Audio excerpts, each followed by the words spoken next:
What is going on, Colts Nation? Welcome back to another episode of Bring the Juice. So, just wanted to make a quick video, guys, talking about some of the potential hidden gems that the Indianapolis Colts got in the NFL draft. We kind of had a little bit of a discussion on this at that time, but we're going to go ahead and get into this and kind of talk about some of the guys who might be those hidden gems that some people aren't talking about. Um, of course, when you look at some of these picks, you look more towards the end of the picks, right? You want to look at the ones that are at the very end of the draft because those are the ones that not as many people are going to talk about, but could be very useful. The Colts definitely made a bunch of round 5 picks that could be hidden gems here.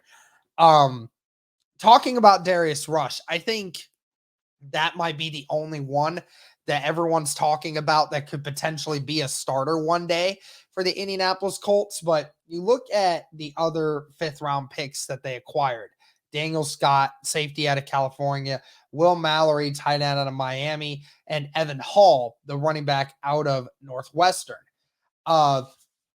You have a bunch of different reasons for getting these guys, right? Daniel Scott, who you most likely would think is going to be the 4th safety in this room. So it'll be very interesting to see what his role might be in the defense. But again, his specialty is special teams.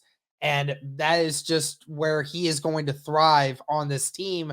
So, talking about a hidden gem, I mean, could this be a guy that has that sort of role that Ashton Doolin usually has, where 2 years ago Ashton Doolin was the best special teams guy in the entire country, right? So how does his role affect that on the special teams?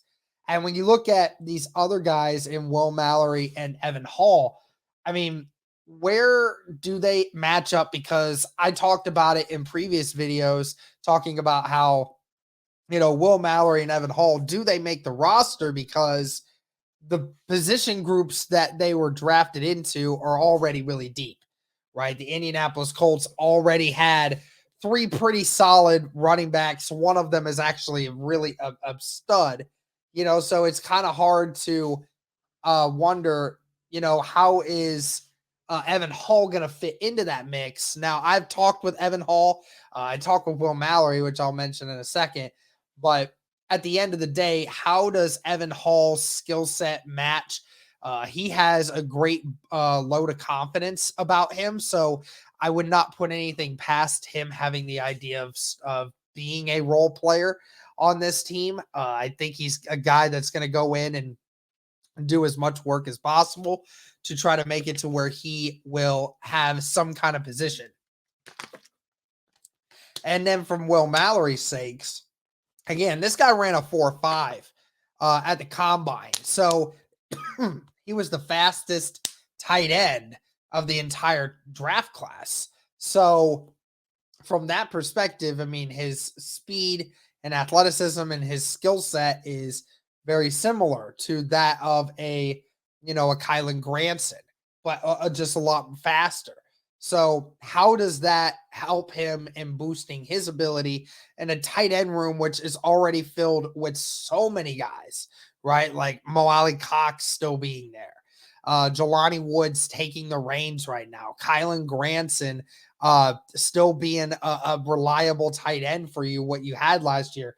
And then Drew Ogletree, who we all saw last year, was blowing up at training camp right before he tore his ACL. So how does Will Mallory fit into this group? You also signed Farrell Brown in the offseason, so you now have 5 tight ends. Then you just put Will Mallory into that mix at tight end number 6. So how does that work? Does Will Mallory actually make this 53-man roster? And if he does, is there a role in this that works better because of Shane Steichen's offense being a little bit more of that kind of receiving tight end that normally you would see in today's NFL? Because we've heard it before. Mallory Cox appears to be on his way out very soon. I've heard people tell me that, Kylan Granson was a Reich pick. Maybe Shane Steichen won't find as much of a use for him. Maybe he thinks Will Mallory is a better fit for what he wants to do. Um, all those sorts of things. I have no idea, but it is going to be very interesting because Will Mallory has that skill set to be able to be a guy that, you could put in a kind of system like what Dallas Goedert did with Philadelphia, being that receiving guy along with Jelani Woods. And going back to the Evan Hall thing, I know a lot of people will say that, oh, he's a fifth round guy and he's not going to, uh he's not going to be someone that sees the field a lot. But I mean, we've seen Deion Jackson multiple times over the last several years, be involved in this offense. In 2021, he got involved a little bit. And then 2022, obviously, with the injuries that sustained to Jonathan Taylor, I mean, he was the all purpose back. I mean, he did everything. Even when Jonathan Taylor was healthy, Deion Jackson still got usage out of the backfield. And we've seen Philadelphia use 2-3 running backs a lot in their offensive schemes and how they want to approach things. I mean, Boston Scott in particular. So it could be very interesting for that. And then when you look at, I got two more players that we could talk about, and that's Jalen Jones, 7th round pick for corner out of Texas A&M. It'll be very interesting as well because we heard, I can't remember the scout's name off the top of my head. I'm losing it. But he was head over heels for the Indianapolis Colts to draft Jalen Jones at any point. So the fact that they got him, again, somebody was raving about this kid for a long time. And you got to wonder if there's something there that could make it to where he is going to be the number one. He could be a guy that could get some starting time on this defense. So it'll be very interesting to see how he progresses. Does he get special teams time? How does that work for him? And then one player that I have to mention for the undrafted free agents that we got, and people were talking about this right off the bat, but that was Emil Ekier from Alabama. The Colts have been talking about, the potential to get some interior offensive line help. Maybe a guy that can, perform at an elite level at that right guard spot because, as serviceable as Will Fries may be, he's not a bona fide stud at the position. And, we've had issues with, they obviously tried to move Matt Pryor there over the season. He did not do well on it. Danny Pinter, tried to be in that position, but, he struggles a little bit when it comes to the fact of his size. It can be a disservice to him sometimes.